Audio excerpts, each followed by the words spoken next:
Salut tout le monde, bienvenue dans cet épisode 6. On est déjà à l'épisode 6 du podcast Business sans succès. La dernière fois, on s'est laissé sur les raisons pour lesquelles ça n'avait pas marché. Je vous ai expliqué ça de manière très dense et très très transparente.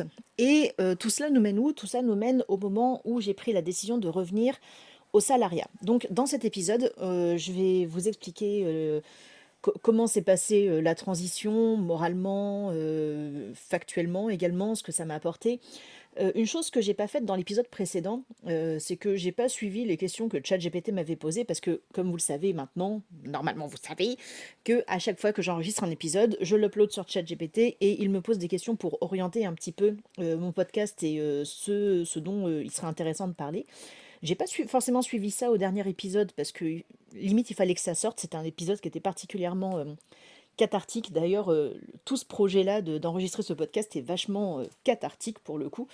Par rapport à l'expérience entrepreneuriale que j'ai vécue, ça me fait énormément de bien de vous le partager. J'espère que c'est intéressant pour vous en tout cas, mais en tout cas, moi, je le partage avec très grand plaisir. Mais pour cet épisode-là, par contre, je trouve qu'il me pose des questions qui sont plutôt intéressantes parce que le retour au salariat, c'était pas non plus, ça s'est très très bien passé, mais c'était pas non plus quelque chose d'anodin. Et je trouve qu'il pose des questions qui sont plutôt intéressantes. Donc, lui, il pose ses questions en 4 parties. Je vais faire en sorte d'y répondre le plus clairement et le plus simplement possible, éviter de tergiverser trop et que l'épisode dure une plombe et demie pour rien. Donc la première partie de sa question, c'est la décision du retour au salariat. À quel moment précis as-tu su que c'était fini? Qu'est-ce qui t'a fait dire je dois arrêter et retourner dans le salariat? Y a-t-il eu un moment où tu as hésité ou repoussé la décision par peur de l'échec? Comment as-tu vécu intérieurement le fait de revenir en arrière? Ou du moins, c'est ce que certains auraient pu voir comme un retour en arrière. Je trouve que ce sont des questions qui sont super intéressantes. Parce qu'autour de moi, j'ai des entrepreneurs qui réussissent très très bien dans leur business et qui le font avec beaucoup d'éthique et de respect et tout. Et franchement, cœur sur ces personnes-là et je leur souhaite toute la réussite du monde, vraiment. Et j'ai aussi des personnes qui se sont retrouvées un peu dans ma situation et qui hésitent encore ou qui voilà, qui sont pas forcément sereines avec l'idée de retourner au salariat pour différentes raisons que moi-même j'ai expérimentées. Donc à quel moment précis j'ai su que c'était fini? Euh, En fait, c'est même pas que c'était fini. Pour moi, le retour au salariat ne marquait pas obligatoirement la fin de l'entrepreneuriat, pas du tout. Je pensais, et c'est ce que j'ai fait pendant un an à peu près, que je pouvais combiner les deux, tout simplement. Avoir la régularité, la tranquillité, entre guillemets, du salariat, parce que voilà, honnêtement, je suis maman toute seule avec mon fils que j'élève toute seule. J'aurais été toute seule. Ça m'aurait pas fait peur de prendre des risques, de dormir à l'hôtel, de dormir chez des amis, etc. Voilà, en tant que mère, je sais qu'il y en a qui peuvent très bien vivre avec cette pression-là. Moi, ça m'a cassé les pieds en fait. Je voulais pas compromettre l'avenir de mon fils en fonction des décisions que moi j'aurais faites. Donc à un moment donné, je me suis dit, écoute, ça marche pas, tu ne gagnes pas bien ta vie, enfin, tu te sens pas libre, tu te sens pas plus libre, tu te sens pas plus riche, tu te sens pas plus indépendante, tu es complètement désalignée. Stop. À un moment donné, il faut que tu prennes la décision d'arrêter et de revenir au salariat. Et moi, c'est même pas que l'aspect financier en fait, c'est aussi le fait que voilà, les promesses de liberté, d'indépendance, elles n'étaient pas là du tout. Et puis ce désalignement que je sentais depuis un an et demi, c'était plus possible. Moralement, c'était beaucoup, beaucoup trop lourd. Et j'ai pas forcément repoussé cette décision. J'ai pas forcément hésité parce qu'en fait, le retour au salariat, pour moi, limite, ça a été une évidence.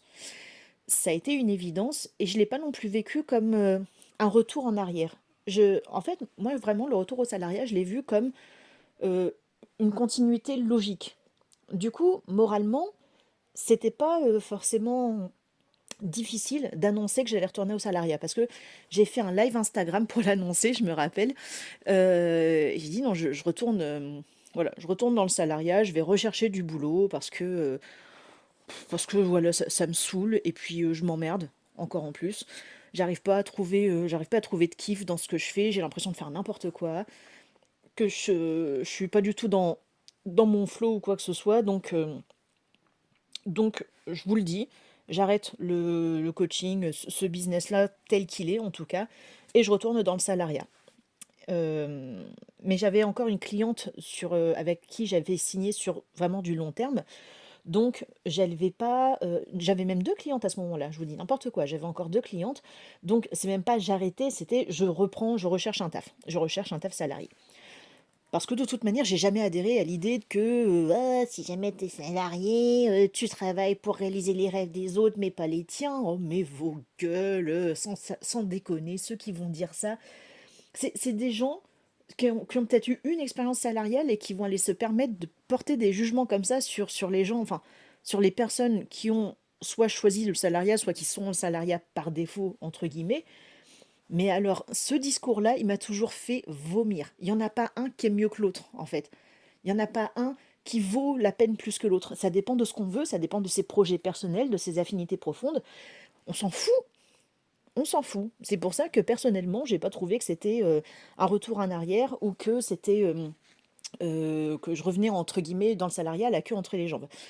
Parce que encore en plus, moi, quand j'ai recherché un job, donc ça c'est la deuxième partie, la recherche de job après l'entrepreneuriat. Donc là, ChatGPT me demande comment s'est passée là, ta recherche d'emploi. Est-ce que tu avais peur de ne pas retrouver un poste à cause de ton passage par l'entrepreneuriat? Comment tu as vendu ton expérience entrepreneuriale aux recruteurs? Est-ce qu'ils l'ont vu comme un atout ou plutôt comme une période floue? Et est-ce que le fait d'avoir été entrepreneur t'a aidé à mieux te vendre? Très clairement, l'entrepreneuriat, ça a été un joker monumental pour la recherche d'emploi parce qu'en fait j'ai signé un contrat 15 jours après. J'ai commencé à chercher du taf vers le 10-15 avril, un truc comme ça, et le 30 juin je signais un CDI 35 heures direct. En sachant que quand je me suis remise dans la recherche d'emploi, je me suis dit, écoute, par contre, tu as du bagage, là-dessus, tu as de l'expérience, tu sais ce que tu veux, tu sais ce que tu veux pas, tu connais bien ce monde-là du salariat, tu connais bien le monde corporate.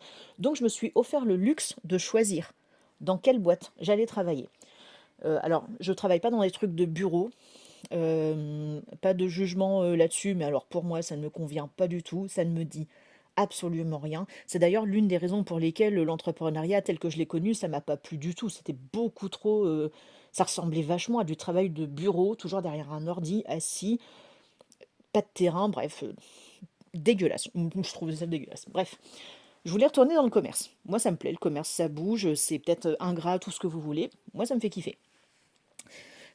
Et donc, dans le commerce, il y avait deux enseignes que je visais, c'était Decathlon et Leroy Merlin. Par chance aussi, il se trouve que Leroy Merlin embauchait à ce moment-là. J'ai passé un entretien, j'ai été prise immédiatement. Et j'avais pas peur de ne pas retrouver de poste. Parce que, en fait, je me disais, j'y vais, mais j'y vais pas en suppliant. Ouais, j'ai besoin d'un boulot, mais par contre, si ça me plaît pas, je me casse. Je l'ai fait une fois, je pourrais le refaire. Et d'avoir cet état d'esprit-là de se dire, je suis pas enchaînée, enfermée à un poste, je reviens pas dans une forme d'esclavage comme je peux l'entendre souvent. J'ai pas du tout cette prédisposition d'esprit-là. Je l'ai choisi, le retour au salariat, d'accord. Euh, je choisis la boîte dans laquelle je veux aller. Évidemment que je me plie aux règles de la boîte, etc. Il n'y a aucun problème là-dessus. Par contre, si à un moment donné je m'emmerde ou que je me ressens désalignée, je partirai, j'ai pas peur, j'ai la conviction profonde que je retrouverai toujours du boulot. Donc non, ça me faisait pas du tout peur. Et d'ailleurs, ça s'est avéré exact puisque 2 ans plus tard, j'ai redémissionné de mon CDI. Bref, ça c'est encore une autre histoire. Et le fait d'avoir été entrepreneur, ouais, ça m'a aidé à mieux me vendre parce que ça m'a vraiment fait prendre confiance, bizarrement. J'étais beaucoup plus confiante parce que j'avais l'impression que je pouvais tout faire. Que quoi qu'il se passe, j'allais retrouver du boulot et que ça allait le faire. Vraiment, j'avais cet état d'esprit-là. Salariat versus entrepreneuriat, le clash des mondes. Ça, c'est la troisième partie des questions de ChatGPT. Quand tu es retourné au salariat, qu'est-ce qui t'a le plus frappé, en bien, en mal? As-tu ressorti une forme de soulagement ou plutôt une sensation d'étouffement? Qu'est-ce qui a changé dans ta façon de travailler après avoir été entrepreneur et comment as-tu réussi à concilier les deux pendant un temps? Euh, Qu'est-ce qui m'a le plus frappé, en bien ou en mal? Euh, je trouve pas que la question soit forcément pertinente. Par contre, je me suis rendu compte qu'en fait, il y avait beaucoup plus de similitudes entre l'entrepreneuriat et le salariat, qu'on veut bien le croire ou le faire croire. Parce que c'est pas une question d'être salarié ou entrepreneur, c'est est-ce que tu es aligné avec ce que tu fais, est-ce que tu aimes ce que tu fais, est-ce que ce que tu fais, ça t'apporte ce dont tu as besoin. et peu importe que ça prenne la forme d'un salariat ou d'un entrepreneuriat, parce que en gros, l'entrepreneuriat, on le vend souvent comme un moyen de gagner énormément d'argent et de se sentir libre. Ok, mais tel que je l'ai vécu, moi, l'entrepreneuriat, si jamais tu t'enfermes dans un projet qui n'est pas le tien, qui ne te ressemble pas, euh, avec lequel t'es pas aligné, bah, tu te sens pas plus libre pour autant. Tu es plus esclave de ton business qu'autre chose, tout comme tu peux être esclave dans le salariat, te sentir esclave dans le salariat. Ça n'a rien à voir. Ça n'a rien à voir. Quant à la richesse, je suis désolée, il y a des postes en salariat où tu gagnes beaucoup plus que un entrepreneur qui est à son compte. Ça n'a rien à voir. Ça n'a rien à voir. C'est beaucoup trop simpliste comme mode de pensée. Donc, je me suis rendu compte qu'il y avait beaucoup de similitudes par rapport à ça. Et oui, j'ai ressenti une forme de soulagement parce que je me disais, ouais, ok, là c'est bon, je sais que mes factures, elles seront payées à la fin du mois. Et je peux avoir davantage de temps, de mou, enfin de me permettre de tester, d'explorer à nouveau. Comme je disais dans l'épisode précédent, le fait de la pression financière et de la pression sociale, je m'empêchais de laisser libre cours à mon mode de fonctionnement naturel qui est l'exploration, l'expérimentation, le test and learn, parce que ça prend un certain temps. Et le fait de pouvoir être en CDI à 35 heures et de pouvoir d'être certaine de payer mes factures à la fin du mois, bah, ça t'enlève une charge mentale qui est monumentale et vraiment tu respires. Enfin, moi, je sais que j'ai respiré à nouveau, je me suis dit, pff, ça franchement, c'est cool. Et la double casquette salarié-entrepreneur, quand j'en parlais avec des collègues à mon taf, c'était toujours un plus parce que je leur expliquais un petit peu ce monde entrepreneurial que quasiment personne ne connaît dans le salariat, enfin, ou en tout cas là où j'étais, c'était pas quelque chose avec lesquels l'entrepreneuriat n'était pas une notion avec laquelle mes collègues étaient forcément familières, donc ça les fascinait, ça les intriguait en même temps. Moi, j'avoue que ça me donnait une posture assez. La meuf, elle peut tout faire, quoi. Elle fait les deux. Il y a une forme de liberté là-dedans. Et ça m'a construit, je pense, une sorte d'image que j'aimais beaucoup. Euh, mais qui m'a porté préjudice par la suite, je pense. Et qu'est-ce qui a changé dans ta façon de travailler après avoir été entrepreneur? J'en avais rien à foutre de ce que disaient mes collègues sur moi. J'en avais rien à foutre de ce qu'on pouvait penser. Moi, j'étais là pour bosser, pas pour les cancans, etc. Des choses dans des travers corporate que j'ai connus dans mes anciennes expériences professionnelles et j'ai dit ça stop en fait. Moi, je suis là pour bosser, je suis là pour avancer. Moi, je suis pas là pour me faire chier. Et ce qui est bien, c'est que dans le poste dans lequel j'avais, c'était extrêmement polyvalent. Et ma chef, qui est une personne absolument géniale, m'aidait beaucoup et me laissait beaucoup de mou pour justement tester, expérimenter toutes ces polyvalences-là. Donc moi, je me suis éclatée là-dedans. J'ai avancé très très vite et ça plaisait pas à certaines collègues, mais j'en avais plus rien à faire. Euh, Qu'est-ce qui a changé aussi, c'est mon rapport à la hiérarchie. J'ai toujours un respect de la hiérarchie. Je sais pas, c'est comme ça que j'ai été élevée et de toute manière, c'est comme ça que je vois les choses. Ma chef, c'est ma chef, il n'y a pas de souci. Par contre, si je suis pas d'accord, j'hésite plus à le dire. Si j'ai des choses à dire, j'hésite plus à les dire. Avec respect, pas en mode révolution pour tout et je m'indigne de tout et, euh, et, euh, et je râle pour tout. Ça, à un moment donné, au secours, stop, stop, faut arrêter. Par contre, être dans la discussion, être force de proposition, ça, je l'ai été beaucoup, beaucoup plus. Et ça, je sais que c'est mon expérience entrepreneuriale qui m'a forgé là-dessus. Et, euh, et c'est un atout, mais alors, je vous assure, qui est considérable. Considérable. Et dans le salariat, dans le monde corporate, mon profil, en tout cas, il plaît énormément. Cette espèce de double casquette, de double vision, elle plaît énormément, énormément. Et ça m'a ouvert vraiment des portes très, très sympas. Ça m'a amené là où je suis aujourd'hui. Parce que là, aujourd'hui, je suis bien. J'en parlerai le dernier épisode, je pense, de ce podcast. Et maintenant, où est-ce que j'en suis? Mais voilà. Et pendant encore un an, j'ai concilié salariat et entrepreneuriat, puisque j'avais encore mes deux clientes avec qui j'avais signé pour du long terme. Donc j'avais encore deux clientes à ce moment-là. Ensuite, j'en ai eu une que j'ai eu encore pendant un an. Et comment j'ai réussi à concilier les deux?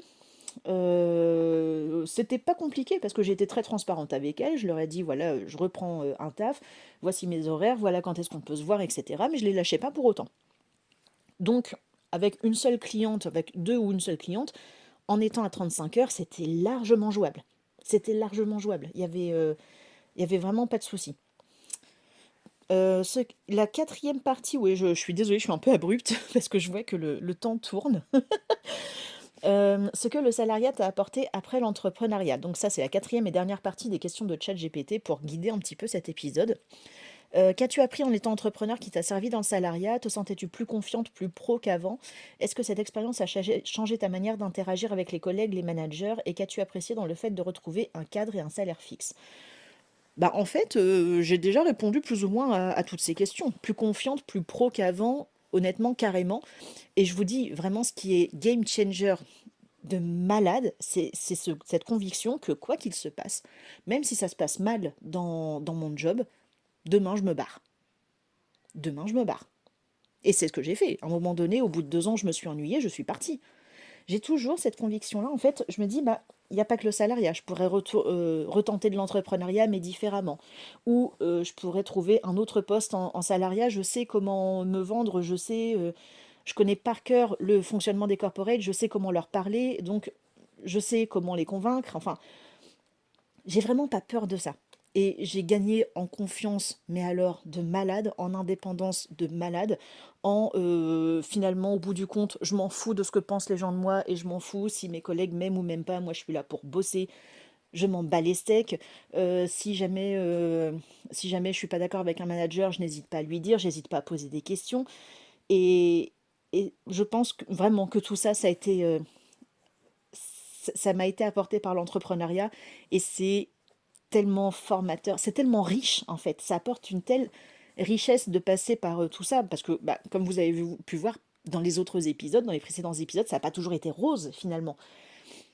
Mais alors ça apporte, je pense, une certaine, j'ai pas envie, j'allais dire une sagesse, mais une richesse de pensée, une richesse mentale, un schéma de pensée qui est tellement différent que finalement ça m'a aidé de ouf dans le salariat.